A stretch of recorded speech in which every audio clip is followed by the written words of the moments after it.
Good days mga kadadi.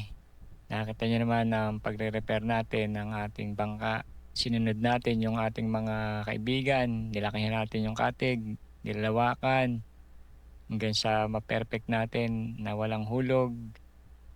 Ayan, bumili tayo ng mga galon ng sakto lang sa mga gilid. Nandito.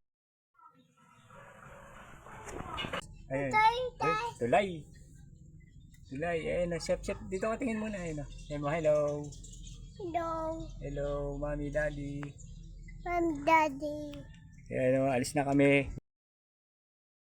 Ayan, good days. Lagi yung kasama si Chef na po ko na nagtitiwala na sa akin na hindi na mahuhulog ang bangka. Ang kasunod na araw na aking kasama sa boat testing ay si Justin. No, manguhuli na kami ng isda. Kasama na po namin siya. Buti di pa ako naliligo. Pwede mahulog. Ako guys.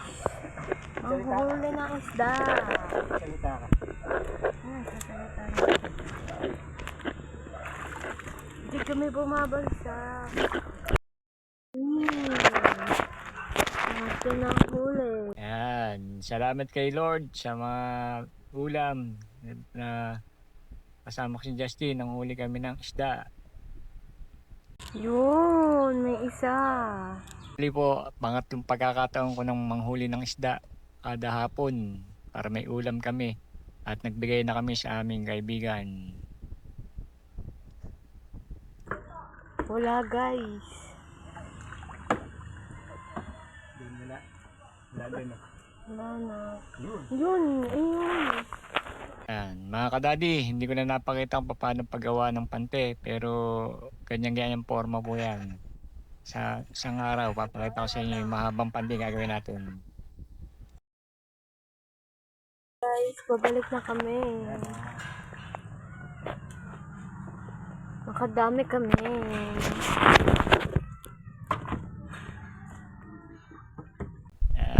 Ayan, salamat sa Panginoon na tuwing hapon meron kaming ulam. Ang pinakamasarap na gawin ay ginataan. Ayan po, ginataan atkat at tilapia. Maraming gita, pechay, suka. Babalik na kami ulit ng bahay. Ayun yung tulay. Tulay. Ayan. Balik na kami sa bahay. Kasi nakakapat na ang huli. Guys, baka ngayon pa ako mahulog kung halan. Pababa lang kami. Woo!